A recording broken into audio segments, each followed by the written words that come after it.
قرآن مجید برہان رشید کے مختلف واقعات سننے کی سعادت حاصل کر رہے ہیں۔ یہاں پر سورہ بقرہ سے تحویل قبلہ کا بیان، یعنی کعبۃ اللہ کی تحویل، نبی محترم صلی اللہ علیہ وآلہ وسلم جس وقت مکہ المکرمہ میں تھے تو اس وقت بیت المقدس کی طرف رخ کر کے نماز پڑھا کرتے تھے، تو کفار مکہ اور مشرکین کو اس چیز کا اعتراض تھا کہ یہ نبی ہیں اور جناب اسماعیل علیہ السلام کی اولاد سے، تو جناب اسماعیل علیہ السلام نے جس کعبے کو تعمیر کیا ہے اس کی طرف رخ کر کے نماز نہیں پڑھ رہے۔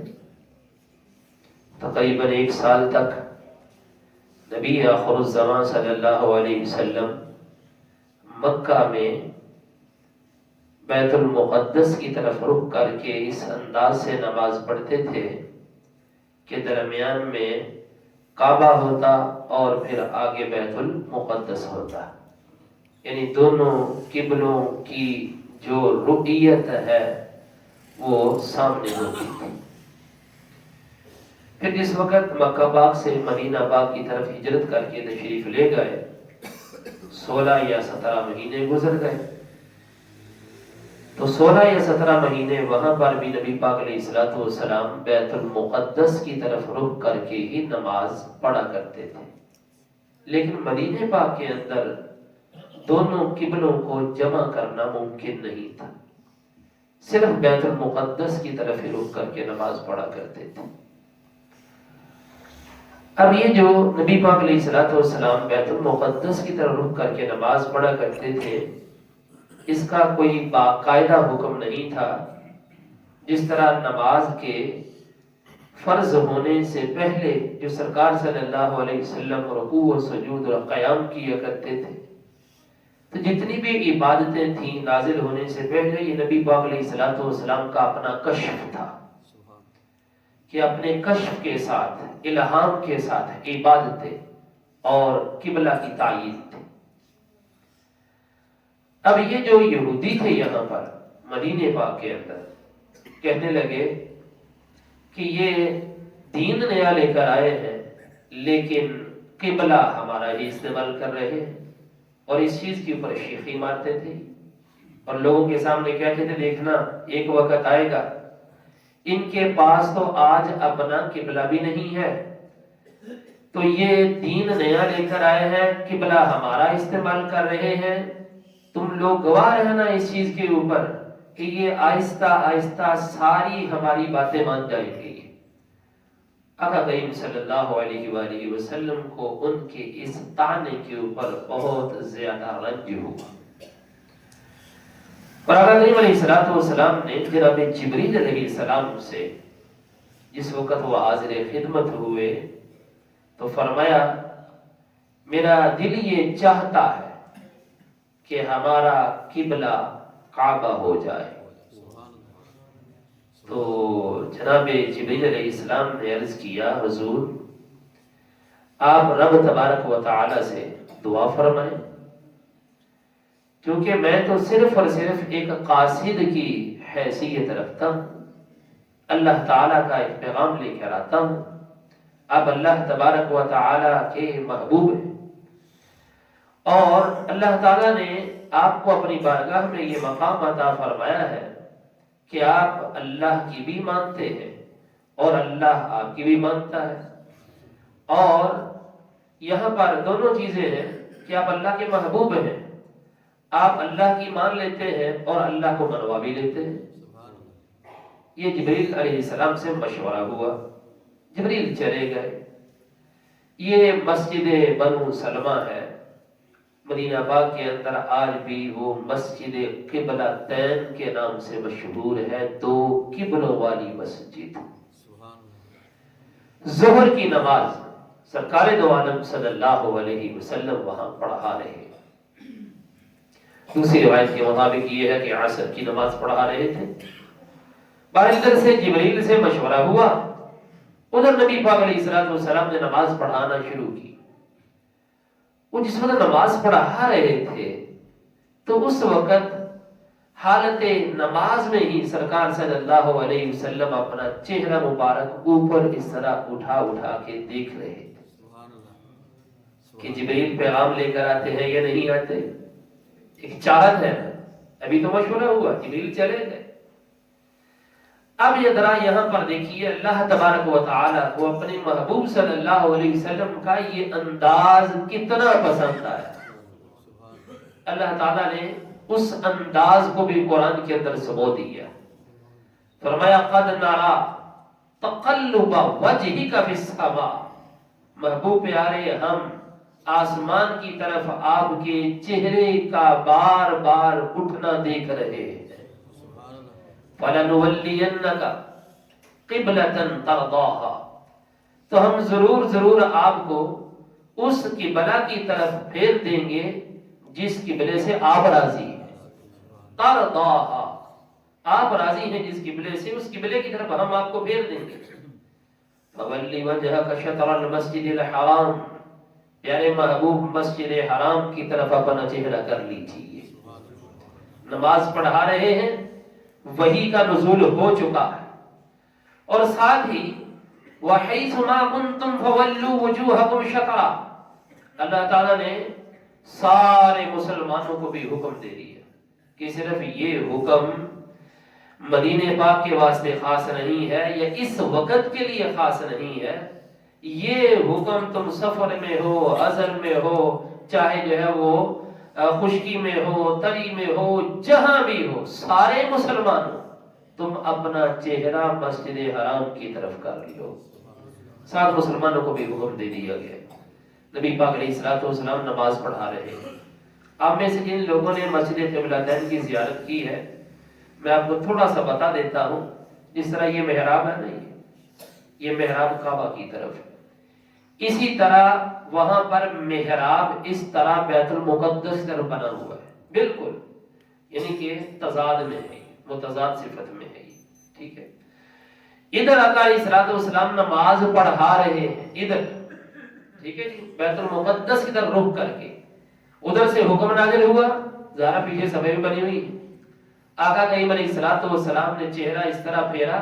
اور آگے آ گئے۔ صحابہ کرام علیہم رضوان نے بھی دیکھا جدھر یار کا رخ ہو گیا ہے، ہم بھی اپنا رخ ادھر ہی کر لیتے ہیں۔ بس کیا ہوا، آقا کریم علیہ السلام نے چہرہ ادھر پھیرا، صحابہ نے صفحے جو ہے وہ اپنی سیدھی اس طرف کر لی۔ یہ ایک نماز کے اندر دو قبلوں کو دیکھا گیا، ایک نماز کے اندر، یعنی ایک نماز کے اندر دو قبلوں کی رکیت ہوئی ہے۔ تو پھر فرمایا کہ وَإِنَّ الَّذِينَ أُوتُوا الْكِتَابَ لَيَعْلَمُونَ أَنَّهُ الْحَقُّ مِنْ رَبِّهِمْ، اب یہ جو اہل کتاب ہے نا، شور مچائیں گے کہ یہ کیا جی، پہلے ہمارا قبلہ استعمال کر رہے تھے، اب انہوں نے کعبے کی طرف رخ کر لیا ہے۔ فرمایا ان کو شور مچانے کی ضرورت نہیں ہے، یہ جانتے ہیں اہل کتاب کہ یہ اس قبلے کو ان کا اختیار کرنا یہ بھی برحق ہے، کیونکہ ان کی کتابوں کے اندر لکھا ہوا ہے، وہ جو نبی آخر الزمان صلی اللہ علیہ وسلم تشریف لائیں گے تو وہ امام القبلتین ہوں گے، وہ امام الحرمین ہوں گے، ایک حرم کے اندر پیدا ہوں گے، دوسرے حرم کے اندر ان کی وفات ہوگی، کیونکہ ان کی کتابوں کے اندر لکھا ہوا ہے۔ فرمایا بے شک یہ لوگ جن کو کتاب دی گئی ہے، لَيَعْلَمُونَ ضرور جانتے ہیں، أَنَّهُ الْحَقُّ مِنْ رَبِّهِمْ کہ بیت المقدس سے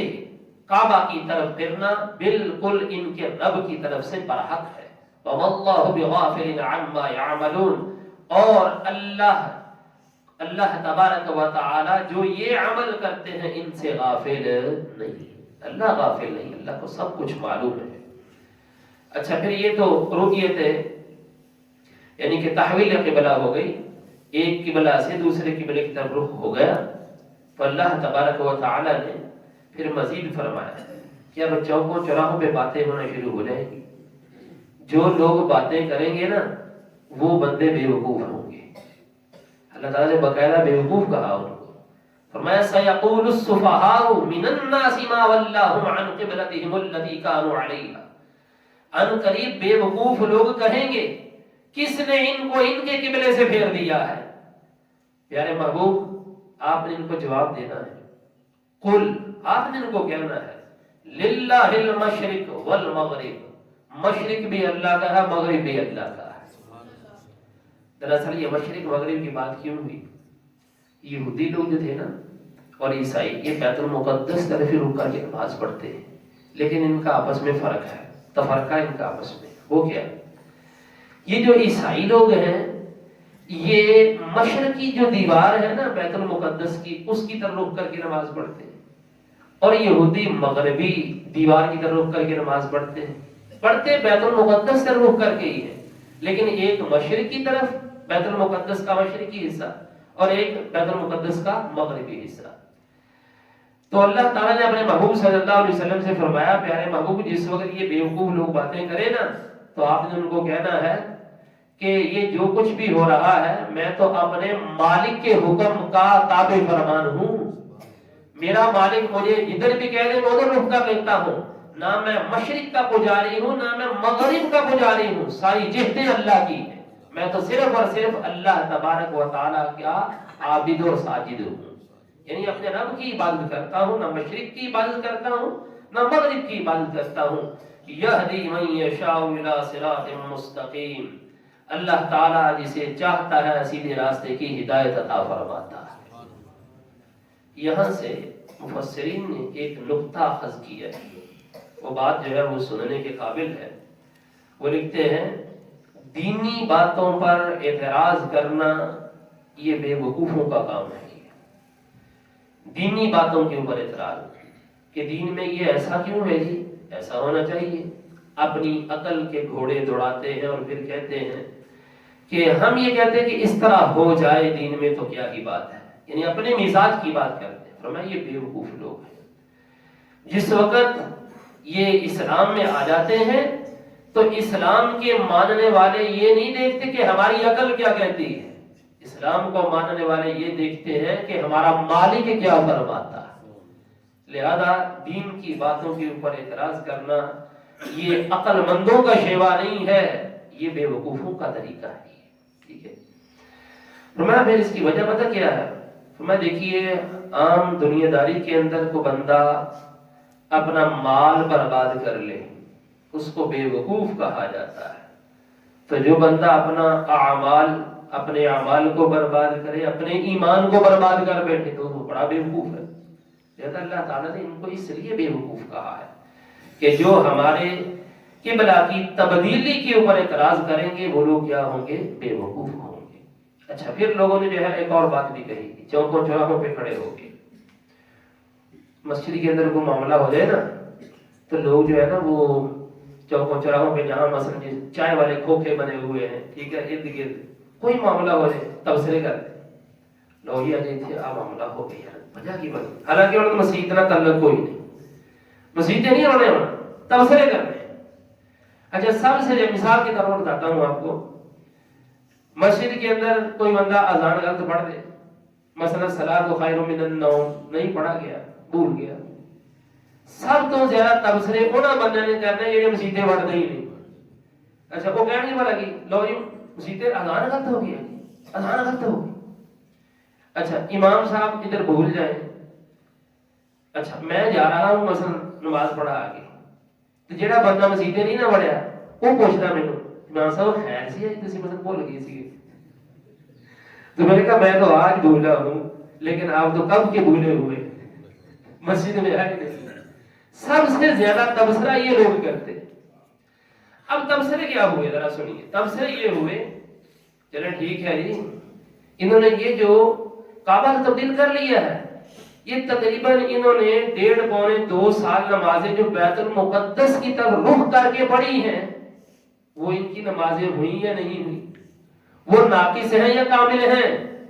اللہ تعالیٰ نے اس کا بھی جواب دیا، فرمایا وما کان اللہ لیضیع ایمانکم ان اللہ بالناس لرؤوف الرحیم، اللہ نے تمہاری پڑھی ہوئی نمازوں کو ضائع نہیں کیا،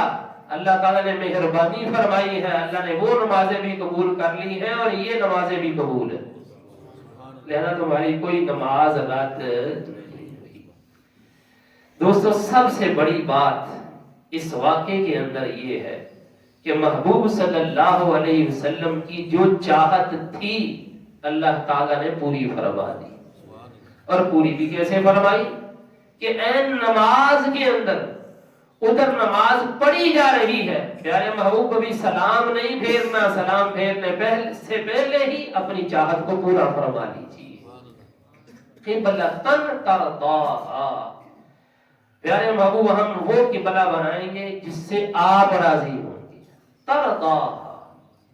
اسی لیے تو اعلیٰ حضرت نے فرمایا ہے خدا کی رضا چاہتے ہیں دو عالم، اور خدا چاہتا ہے رضائے محمد صلی اللہ علیہ وسلم۔ یہی اہل سنت کا عقیدہ ہے۔ اچھا آئے تحویل قبلہ کا واقعہ ہو گیا یا اس طرح کے واقعات جڑے یہ دوسرے لوگ نہیں بیان کرتے، کیوں نہیں کرتے جی؟ اصل گل یہ ہے ساڈے جڑی ایمان دی کیفیت ہے نا یا ایمان دی قوت ہے، یہ اضافہ ادو ہوتا جدو نبی پاک علیہ الصلوۃ والسلام نے گل کی جائے، ٹھیک ہے؟ تو شاید ہو سکتا ہے کہ ان لوگوں کو ایمان کی قوت نہیں چاہیے، یہ ان کا ایمان جو ہے یہ اپنے سے سمجھتے ہیں کہ ہم جو ہے بہت زیادہ مضبوط کیے ہوئے ہیں۔ یاد رکھنا کائنات کے اندر جتنے بھی اعمال ہیں اور جتنی بھی عبادتیں ہو رہی ہیں، ہم جو کچھ بھی کر لیں جب تک محمد صلی اللہ علیہ وآلہ وسلم کا ہمارے کے ساتھ، ہمارا ان کے ساتھ وہ محبت والا رشتہ مضبوط نہیں ہے، ہمارے اعمال رب کی بارگاہ میں قبول ہے، کیونکہ بتایا ہی انہوں نے ہے کہ نماز کس طرح پڑھنی ہے، بتایا ہی انہوں نے ہے کہ کس طرف رخ کرنا ہے۔ قرآن کے اندر صرف اتنا ہی ہے اقیموا الصلاۃ، نماز قائم کرو، پورے قرآن کے اندر نماز کی رکعتیں نہیں ہیں، پورے قرآن کے اندر آتوا الزکاۃ کے لفظ ہیں، زکوٰۃ ادا کرو، لیکن زکوٰۃ کا نصاب قرآن کے اندر موجود نہیں ہے۔ دین سارا نبی پاک علیہ الصلوۃ والسلام کی سنتوں کا نام ہے اور حضور کی ہی باتیں۔ دعا ہے اللہ رب العزت حضور کے احوال کی برکتوں سے مالا مال فرمائے۔ صلاۃ والسلام علیک یا رسول